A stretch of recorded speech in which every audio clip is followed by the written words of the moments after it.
ADC নির্বাচন নিয়ে এবার আইপিএফটির বিস্ফোরক অভিযোগ এবং অভিযোগ হচ্ছে যে তারা পরাজিত হয়নি, তাদেরকে জোর করে হারানো হয়েছে।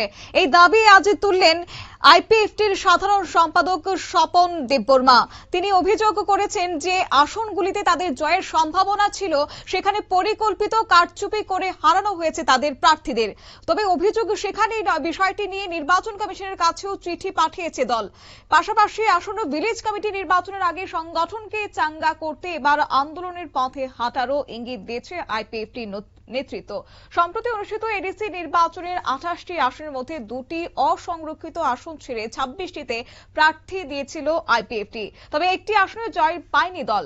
নির্বাচনের ফলাফল পর্যালোচনা করার পর আইপিএফটি নেতৃত্বের অভিযোগ, যেসব আসনে তাদের জয়ের সম্ভাবনা ছিল সেখানে কারচুপির মাধ্যমে তাদেরকে হারানো হয়েছে।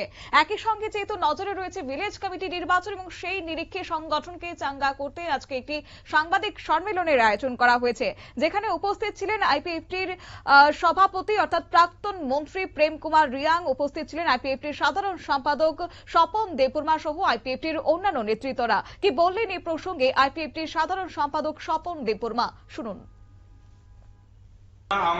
আমরা হারিনি, আমাদেরকে হারিয়ে দেওয়া হয়েছে, এই অভিযোগ আমরা আমাদের সব ক্যান্ডিডেট যারা সই করে ইলেকশন কমিশনের কাছে অলরেডি শপথ গ্রহণের আগে 26 তারিখে আমরা পৌঁছে দিয়েছি। আর আজকে যে মিটিংয়ে আইপিএফটির পার্টির তরফ থেকেও আরেকটি ডেপুটেশন দিল্লিতে গিয়ে এবং কপি রাজ্যপালের এখানে ডেপুটেশনের জন্য সেই কেসকে নিয়ে দলগতভাবে ডেপুটেশনের জন্য মেমোরেন্ডাম সাবমিট করার জন্য আজকে সিদ্ধান্ত নেওয়া হয়েছে। এটাই।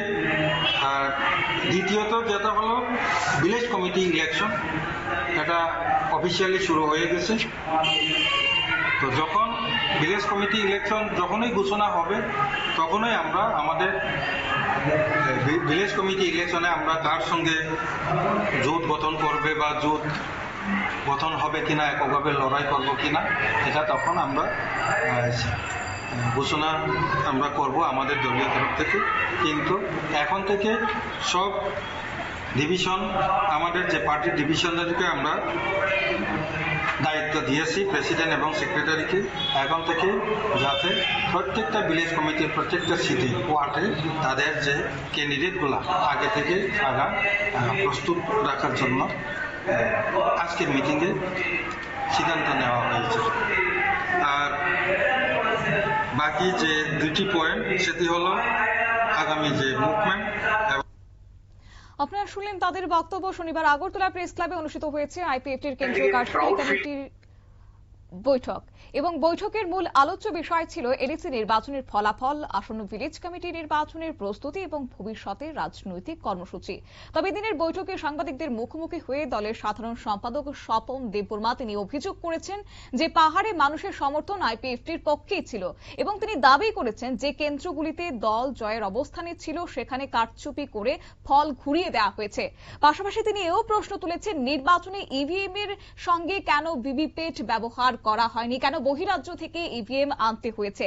তবে এই প্রসঙ্গে একটি বিষয় না বললেই নয় যে এডিসি নির্বাচনের আগে কিন্তু বাম নেতৃত্বদেরকে দেখা গিয়েছিল যে এই ইভিএম নিয়ে সুর চড়াতে।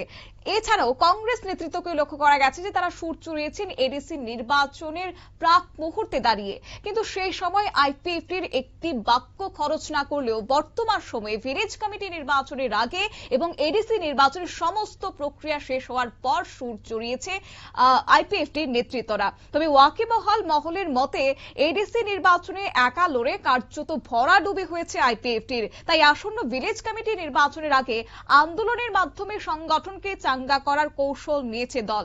রাজনৈতিক মহলের ধারণা যে এডিসি ভোটে কারচুপির অভিযোগকে সামনে রেখেই আগামী দিনে প্রচার এবং রাজনৈতিক কর্মসূচি সাজাতে চাইছে আইপিএফটি। তবে নির্বাচন কমিশনের কাছে অভিযোগ জানানোর পর কমিশন কি পদক্ষেপ নেয় এবং একই সঙ্গে আইপিএফটি নেতৃত্বের এও দাবি হচ্ছে যে আগামী দিনে এই যে ফলাফল ঘোষণা করা হয়েছে তা নিয়ে তারা মুখ্য নির্বাচন কমিশনের কাছে চিঠি প্রেরণ করবেন, একই সঙ্গে রাজ্যপালের নিকটও তারা চিঠি দেবেন বলে জানিয়েছেন এদিন সাংবাদিক সম্মেলনে আইপিএফটি নেতৃত্ব।